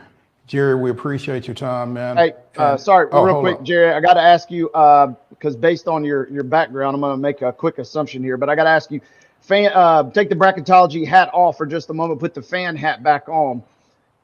Who's more likely to win a title this year, the Purdue Boilermakers or Man City, as I'm seeing your scarf in the background there? So Man City's in 2, and Purdue's obviously been great this year. Who's more likely to come away with the title? Yeah, I'll say Man City because they don't have to do it in a tournament. They were a little behind the 8 ball a little bit because Kevin De Bruyne missed so much time, and Holland's been out a little bit. But healthy Manchester City is going to be really difficult to stop over the course of this season. I think they'll run down Liverpool and finish ahead. Purdue's got to win 6 games in 3 weeks, and the vagaries of the NCAA tournament make that a more difficult task than what Manchester City has ahead of them. Makes sense. That's why you're the man. That's it. Jerry, we appreciate it, man. Look forward to seeing you next Thursday. All right. Thank you. Thank you. Great stuff from Wade Neely, as always, working a little English football in there here on Main Street Sports. Just had to sneak it in. He had it right in front of me, and I was like, you know what? I didn't really necessarily hear, and I got a great question I'm going to ask him the next time we're on, but I didn't. Or write it down. Yeah, I didn't hear a ton about Purdue. I heard a lot about Man City, so I'm real curious what he thinks about his Boilermakers now. I think he's cautiously optimistic about his Boilermakers from following him both on Twitter at JP Palm CBS and at on Facebook as well. I think he's cautiously optimistic about the Boilers. I think he is it's kind of like Chris's BVS, battered ball syndrome. I think there's a little bit of that with Jerry and Purdue. So, but you should certainly ask when we get him back on next week. Looking forward to that. When we come back here on Main Street Sports Today, presented by Mid-Tennessee Bone and Joint, it's Throwback Thursday. We're going to kick it back to one of our favorite recent segments. So stay tuned.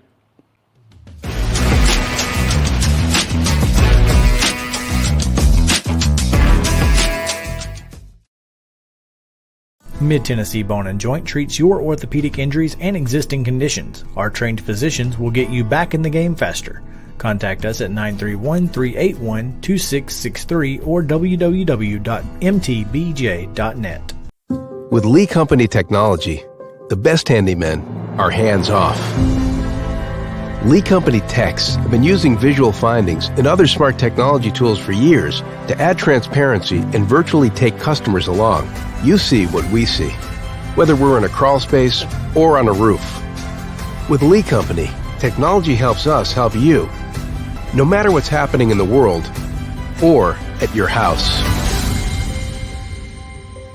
Jones & Lang Sporting Goods here in Columbia has been outfitting teams, officials, and anybody else from T-ball to college for 50 plus years. Be sure and check them out at 931-388-8060 or online at jonesandlang.com. Jones & Lang Sporting Goods, the look of a winner. Zion Christian Academy, zioneagles.org or 931-388-5731. You can schedule your appointment. Go tour their campus. It is beautiful over there, and you're definitely going to want to see it. Again, it's zioneagles.org. Give them a call, 931-388-5731, and schedule your tour today. Custom Stone Handlers supplies over 600 distributors and suppliers with quality stone products. Along with River Stone, we produce and distribute over 100 building, landscape, and other bulk products. Our goal is to provide quality products, service, and partnerships to ensure our customers' success. We firmly believe that the measure of any person or company is how they treat other people and customers. Give them a call at 931-490-4990 or visit CustomStonehandlers.com.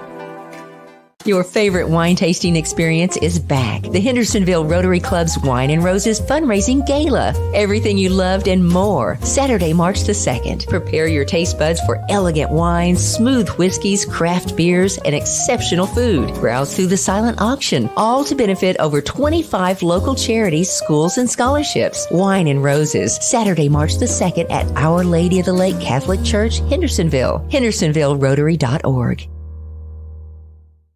A game without a crowd is just a scrimmage.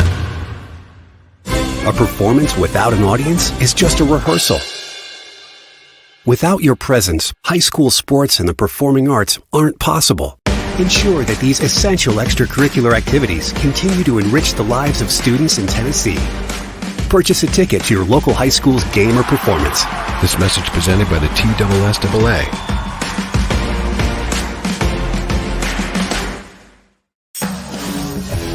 We thrive under the lights. The city of performers. Putting on one heck of a show. Headlining night after night. Welcome to Smashville.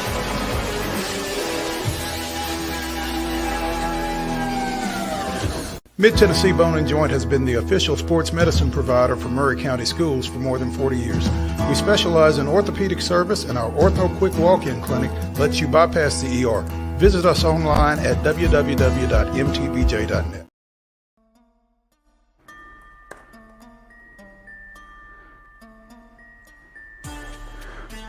Welcome back to the Thursday edition of Main Street Sports Today, presented by Mid-Tennessee Bone and Joint.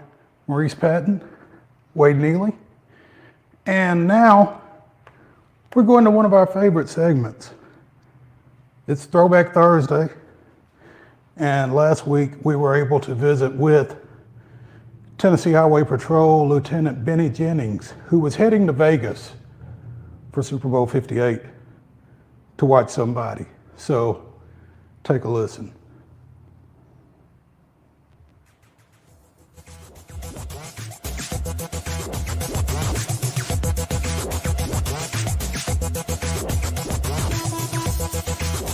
Welcome into the second hour of Main Street Sports Today, presented by Mid-Tennessee Bone and Joint. I'm Maurice Patton. That's Wade Neely. We're going to be talking a little Super Bowl here in this segment. And so, of course, this segment is brought to you by Zen Sports. The big game is Sunday, and we know you must be excited not only to watch, but to make some bets as well. And if you like to bet props, head over to Zen Sports, where they are offering a ton of special prop bets exclusively for the game Sunday. Player props, game props, team props, you name it, they've got it. And Zen Sports is running a special promotion. If you make any 5 prop bets on the football game of at least $25 or more before kickoff, you will earn a $10 no danger wager the following Monday. What's more is that you can request a prop bet if you don't see it on Zen Sports, and they will look to create it just for you. And for new customers, when you sign up for Zen Sports, you'll automatically earn up to a $1,000 no danger first wager. If your first bet loses, you'll be reimbursed for the amount of your bet up to a $1,000 maximum within 24 hours. Maximum odds are plus 500. And there's even more good news. Zen Sports has the top VIP rewards program, which allows top-tier customers to earn more bonuses, comps, and perks. The VIP program is by invite only, so if you feel that your Zen Sports play qualifies for VIP consideration, please check out the program details and apply at zensports.com/VIP. So what are you waiting for? Get going and download their app at zensports.com today. Zen Sports, betting just got better. Gambling problem? Call 1-800-889-9789. Terms and conditions apply. No danger wager limited to plus 500 odds to qualify. Must be 21 or over and in Tennessee to bet. Zen Sports. Betting just got easier. Just got better. Excuse me. Betting just got better. And as long as we're on the bees, well, first off, the big game Sunday, as we just mentioned. Always a Nashville connection, right, Wade? Yep. Every year seems like some years we got to really kind of hunt, but this year it seemed like it was too easy. it's relatively obvious. Jim Wyatt of the Tennessee Titans is on the ground in Vegas, and he dug up, well, I don't know if he dug it up or not, but he came up with one of the Nashville connections. Obviously, spent a little time with 49ers receiver Jawan Jennings and got a video interview with him. So let's hear what Jawan has to say. Just a blessing, extremely amazing, and just representing everybody from Tennessee, representing the 49ers. I have a lot of family out here. Everybody's rooting for me, and I just can't wait to bring it back to Tennessee, thinking about it. And I used to tell myself as a kid, all I got to do is just keep going to work every day, and that's my life now, just going to work Monday through Sunday. That was Jawan Jennings out in Vegas for Sunday's game against Kansas City. Also in Vegas on Sunday will be Jawan's dad, Benny Jennings, Tennessee Highway Patrol Lieutenant Benny Jennings, joining us now here on Main Street Sports Today, presented by Mid-Tennessee Bone and Joint. Benny, we were kind of hoping you'd show up in uniform just to be a little bit more intimidating. Well, I'm glad to be with you guys. I appreciate it. And, I try to spend as much time out of that uniform as I can these days. I understand. Busy week for you because you're going to be flying out this evening. Is that right? That's correct. It's been a busy week at work trying to wrap things up and get ready for this weekend. So I still got a lot to do this evening and in the next few hours before we get out of here. But yeah, been a busy week. Looking forward to it though. Oh, I bet you are. And we talk about Jawan playing in the Super Bowl, but this is one of those apple didn't fall far from the tree kind of thing. Benny is a 2009 University of North Alabama Hall of Fame inductee, so we kind of know a little bit about where Jawan got his talent from. So, just want to get that out there. You had a little game too, right? Well, that's what they say, I guess. I have to be humble about it. It's just football and basketball. All sports really just came natural to me. And as a kid growing up in Lincoln County, it was just something to do for us back then. But then, it turned serious. Having had the career that you had, does that make what you're watching your son do even more special? I don't think necessarily having the career I had makes it special. I think it just being a parent is what makes it special. We all of our kids have excelled in sports and in the classroom. So that's just a special thing to us. And that's something we've strived for from day one. Benny, as you go into this week, so much obviously of the hoopla, the Super Bowl gets talked about with the players. And I guess I'm just curious for you as a father of somebody competing on such a stage, kind of how have your emotions been this week? And just walk us through that process as you get ready to leave tonight. Oh man, these last 3 weeks, my emotions been all over the place. Just happy for him and just ecstatic that he gets this opportunity to showcase his talents on the world stage because, during the regular season, it's seen all over the world, but this is the Super Bowl. So that changes things. So we're just, sometimes we're just at a loss for words, even to just make it to this game.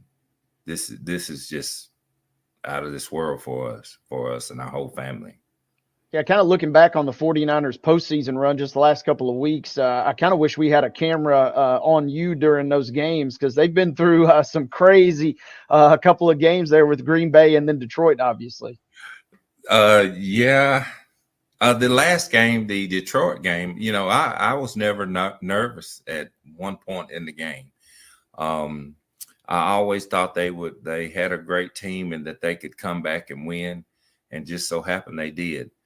Now, the Green Bay game, Oh, it drained me.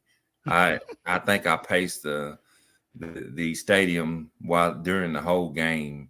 And as a matter of fact, after that game, my wife and we got back to the hotel, and she said, "You want to go get something to eat?" And I'm like, "No, I got to go to bed." I was so emotionally drained that Green Bay game because it was a game they were supposed to win, but I got nervous after they Green Bay beat Dallas, and I thought, "Oh man, this is going to be tougher than it's supposed to be."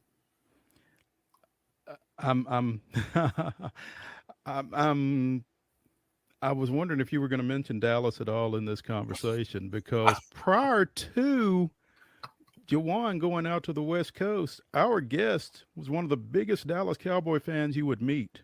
Oh my gosh! And those allegiances have been tested, to say the least, here over the last few years. Man, they have been tested. I grew up a Dallas fan. Even when I spent a little time as a free agent in Tampa, signed with them out of college, and then I was still rooting for Dallas while I was there, but and even the night he got drafted, all I could think about or picture was seeing Dwight Clark catching that pass in the end zone to beat Dallas that year. But it's been a great game as all these years, 49ers in Dallas, and it made it a lot more special this year. And especially when they played them, those were some good games and the great times. How many games have you made this year? How many games have you missed this year? How's that? Yeah, I think we've made 8 games this year, and that's a lot. Being here in Nashville, that's a lot of flying. So we've racked up quite a few miles, this year. But it's all been fun. We're tired though. So you'll be glad when the season's over with too, huh? Yes, I'm glad this is the last game, and what a game it is. It's gonna be. He's had a great year, Benny, and starting to really kind of come into his own here in his third full professional season. They've got a nickname for him out there now, Third and Jawan. He only had 1 catch against the Packers. I mean, I'm sorry, against Detroit, but it was a 3rd down conversion. Right. For somebody whose numbers aren't necessarily prolific, he holds a pretty prolific role in that offense, it seems like. Yes, he does, and he embellishes that. He's one of those guys that he knows his role, and he's going to do it to the best of his ability. He's one of those guys that plays until he hears the whistle. Sometimes he may not hear the whistle, but he plays till he hears the whistle. But he's always been like that as a kid, and they're so loaded on the offense out there, and for him to go in there, in his mind, he's a number 1 receiver, but and they may not see that. So, but the great thing for them is they got a number 3 receiver that acts like a number 1. So, and that's the mindset that he has. Yeah, it seems like he's flourishing this year as we get into what should be a fantastic game on Sunday. And I guess another question kind of for you as a parent in this game, Benny, has your routine, I know the parents probably have a routine just like the players do leading up, or superstitions leading up to the game. Have you changed anything during the postseason? And how has your contact with Jawan kind of been this week leading up to such a big stage? Routine has not changed. It's pretty much been the same. So we're going to keep it the same as far as what I wear. Wear a pair of jeans and his jersey and a pair of Jordans. I got a new pair of Jordans, so I wear those, and that's it for me. So it's going to be fun as that. I've talked to him 2 or 3 times this week. He's in a good mindset, which he always is, and can't wait to get out there, and hopefully we'll get to see him tomorrow. Spend a little time with him before, and then most definitely we'll get to see him after the game, win or lose. It's awesome. THP Lieutenant Benny Jennings of the Tennessee Highway Patrol joining us here on Main Street Sports today as we talk a little Super Bowl. What are your thoughts about the game, Benny? I mean, obviously, Kansas City, the defending Super Bowl champ, they had their struggles mid-season, but they seem to have kind of come out of those. Obviously, it's going to be a great ball game, but how do you feel like this goes? I'm sure you're picking San Francisco, but, from a football standpoint, what are your thoughts?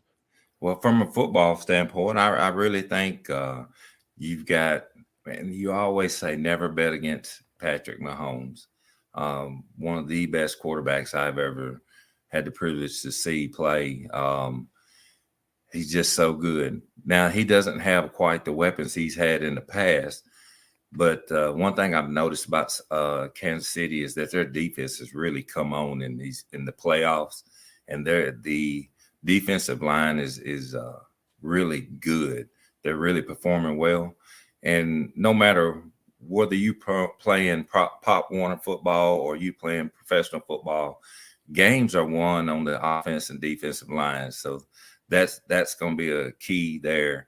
And I just think San Francisco, they've got a great offense. They got on the line, they got the backs. Brock Purdy's doing well, and plus their receivers.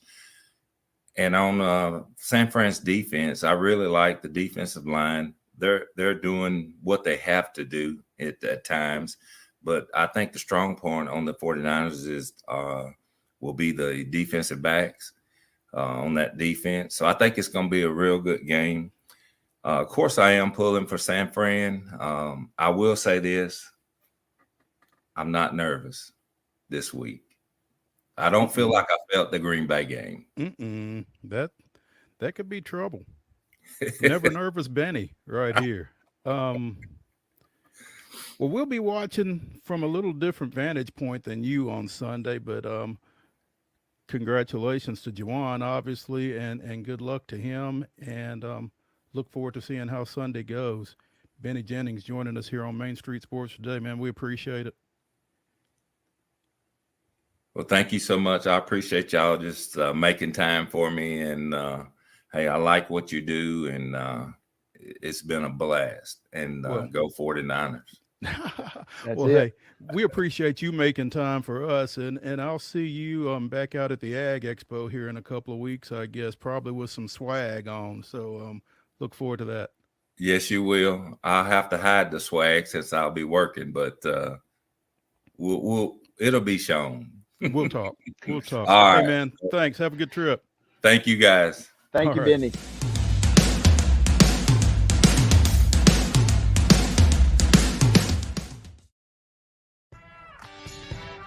I'm Maurice Patton, and on Main Street Sports today, we bring you the voices of your favorite teams from preps to pros. Otherwise known as the VOT, Mike Keith. The bottom line is we can teach Will Levis woke. I just don't know who's going to work with you on your base stealing now that Eli's gone. Well, that has nowhere to go but up. And I was just like, oh, guys, not again. Can we just bury that, burn that footage, and not bring it back? No. No. Thank you. We'll keep it going past the All-Star break, and looking forward to seeing how the rest of the season plays out. There's always a good story to tell. Can you guess where I am today, Mo? Where am I? It's not Reese Smith Field, is it? Yeah. So anytime you play Chicago, you want to win. That's you got that right. And that's bottom line. be a buzz. When you're walking the dog, you keep the bags that you need for the dog in the bag, and you don't even have to wear it. You can just hold it, which is what I do when I walk the dog. So I think the fanny pack probably needed a little rebranding. It did. It really did. On your show logo, we've got to get a puck in there. There's a basketball. There's a football. There's a baseball. Maybe not a puck. How about Mo brandishes a hockey stick? Tune in daily at 2 p.m. on Main Street Media TV.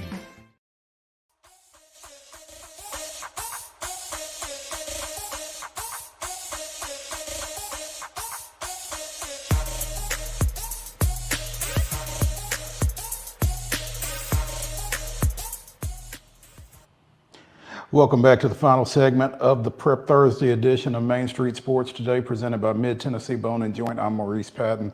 That's Wade Neely. Thanks again to Benny Jennings for joining us before he headed out to Vegas. I know the trip wasn't exactly what he was hoping for, but I'm sure it was still a fantastic time out there. And as we spoke earlier this week, Jawan, now one of two players to catch a touchdown pass and throw a touchdown pass in a Super Bowl. That's crazy. Anytime you are one of two at something at that level, he's going to be the answer to a trivia question for probably a long time. Yeah, and what a performance. That play began a little shaky. It was a lot shaky. He had to make a heck of a throw. Yeah, I mean, you had to absolutely wind up, and then you find C-Mac on the other side, and he's wide open. And at that point, it looks great. But when the play began, I did not think we'd end up talking about Jawan throwing a touchdown. And, what a performance. And like we've discussed, he was right there in the MVP discussion coming down until the very late stages of the game there. Very late stages of the game, absolutely. So, again, thanks to Benny Jennings for joining us. And final segment, it's the grab bag. We need to kind of tie up some loose ends before we get out of here in about 15 minutes or so. So, Wade, let's start with a couple of subjects that will kind of be near and dear to your heart in particular. I heard yesterday that Josh Hader has been announced as the Houston Astros closer. Josh Hader, who signed a huge free agent deal with the Astros over this offseason. I don't think anybody ever thought he came in to be anything other than the closer, did they? I don't necessarily think so, although Ryan Presley, that is, had done a bang-up job for Houston for a couple of seasons. But, yeah, when you get a guy like Hader, that's kind of what you're anticipating. And if nothing else now, as long as it flows smoothly and, everybody's cool with the sitch, then Presley's going to be your setup man. And then, you give it to Hader in the ninth. So maybe not particularly shocking news in that sense because, once you get a guy like that, you presume that's going to be your nail down guy. And so good move and decent move for Houston's bullpen for sure. Hey, Ryan Presley had been Houston's closer since 2020, and according to this article on MLB.com, is one of 6 relievers to compile at least 100 saves since 2020. Two-time All-Star in 19 and 21. He's got 90 saves over the past 3 years. Perfect 14 of 14 on save opportunities in the postseason, including getting the save in Game 6 of the 2022 World Series. So it's not like they were shoring up a deficiency when they went out and got Josh Hader. But I guess at the same time, when you have the opportunity to upgrade, as it were, that's what you do. So, and they've got another good kid in the bullpen, Brian Abreu, who's only 26. He's probably going to be, I guess, now your 7th inning guy. So it's setting up kind of nicely. Shades of Lidge, Dotel, and Wagner from the early 2000s era, maybe there. Man, you're testing some folks' memories with that throwback. Hader's a 5-time All-Star. He signed a 5-year, $95 million contract in mid to late January. So again, we'll turn 30 a week into April, on April 7th. Presley's 35. Again, 102 saves over the past 4 years. So, maybe you're getting younger at that position. Maybe the lefty-righty, but, again, it wasn't like Presley has struggled. But if you're giving a guy $19 million a year, you're not bringing him in to set up. No. So, and the good news is, obviously, if something crazy happens and one of them gets injured, then you got some real viable options there as a backup. No doubt. Regardless of who it was to get injured, maybe. Yeah. Wade, I'm not sure if you heard this or not, but your Wolverines have a new linebackers coach. With some familiar ties, I hear. Right, slightly. Brian Jean Mary is leaving Josh Heupel's staff at the University of Tennessee to go to work with Sharon Moore up at Michigan. So now he had been at Michigan in 2020 before coming to UT the following year. He'd been here since. So going back to some familiar territory, the second UT assistant in as many days to leave the staff. Running backs coach Jerry Mack has joined the Jacksonville Jaguars as their new running backs coach. But Sharon Moore continuing to build up his staff and get somebody that he's familiar with, I guess, who again has some familiarity with the program in the area. Yeah, I think Moore probably didn't anticipate having to add. I think he knew obviously he was going to have to add some pieces, but Harbaugh took quite a bit with him to almost said San Diego, but to Los Angeles there. So don't feel bad. I've done that on more than one occasion. So no doubt. Yeah. And so they add him. We just got done talking about Wink Martindale a couple shows ago. I think it was 2 weeks ago, but he's now going to be the new defensive coordinator, which is good for Michigan in a sense. He probably won't stay long, but he essentially is going to get to carry over the same defensive scheme that Mentor had kind of built, which is kind of that Baltimore Ravens scheme. So Martindale is coming in. So Moore's kind of finalizing his staff, which is kind of good. Like I said, it was hopefully going to get to keep a few more pieces, but he's making the best of what he's got. Yeah. Staying in the college football realm, it was announced, I guess, a couple of days ago that ESPN and the College Football Playoff have reached an agreement that will make the world leader in sports television the home of the 12-team CFP through the 2031-32 season for an additional 6 years and $7.8 billion with a B dollars. Yeah. According to this article on The Athletic, ESPN has 2 years remaining on the current deal. And then the 6-year extension will cost $1.3 billion a year. That final 2 years is $608 million. So they are basically doubling, I guess, their payout once the extension kicks in. So, and the cool thing, I was going to say, the cool thing with this, I guess, is you're going to get those on-campus games, which it'll be real interesting to see how the ratings eventually come in, because you kind of just assume that anything college football playoff branded is going to get massive eyeballs. But if you kind of get not the greatest matchup and it's on campus, I'll be curious. But if you do get some great matchups in the earlier rounds, you could end up, like NFL playoffs where the ratings just continue to climb throughout the whole postseason there. This is interesting. Over the course of the contract, ESPN will have the ability to sub-license games, meaning another network or digital player could air playoff games, but it would be at Disney-owned ESPN's discretion. So they could farm something out. It sounds like ESPN kind of has first right of refusal. Okay, I like that. Everything. So if they want to offload something, they can, I guess. So now, with this, ESPN will have control over pretty much all college sports championships, except the men's basketball tournament. So, and so I'm assuming this right too. If Notre Dame is hosting a game, it's still on ESPN. Is that right? So I would assume so. That's a heck of a question. I'm sure they addressed that.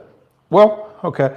The CFP Management Committee, which is made up of all 10 FBS commissioners and Notre Dame athletic director Jack Swarbrick, Oh, they're talking about the 5 point, the model, whether it be a 5.7 or 6.6. This there's no mention of how this TV rights affects Notre Dame, or if it affects Notre Dame. But I can't imagine there being an exception to it for Notre Dame. I don't know why I can't imagine it. They make exceptions for Notre Dame all the time, but. Yeah, I'm just visualizing the NBC execs or Peacock execs, you know, Pump the enraged. brakes. Yeah. Yeah. Understandably. Yeah. That's it's an interesting question. I'm surprised it hasn't come up any sooner. Maybe it has. Maybe we missed it. College Football Rules Committee to discuss 2-minute warning. What it can mean for the sport. What does it mean for the sport? You know, that's a great question. And your immediate thought is we just kind of instituted some rules to kind of speed the game up. And, you know, we saw so many games this year, virtually any game that was close late, the announcers had to kind of almost let the fans know again why the clock was continuing to run after first downs and stuff. So, now all of a sudden, now we're just trying to pump the brakes a little bit. Maybe they realize that they need to get some extra commercials in there. Yeah, I mean, honestly, that could be, you know, some execs getting in and saying, you know, hey, we didn't quite we're maybe one break shy, and so how can we institute that, a 2-minute warning?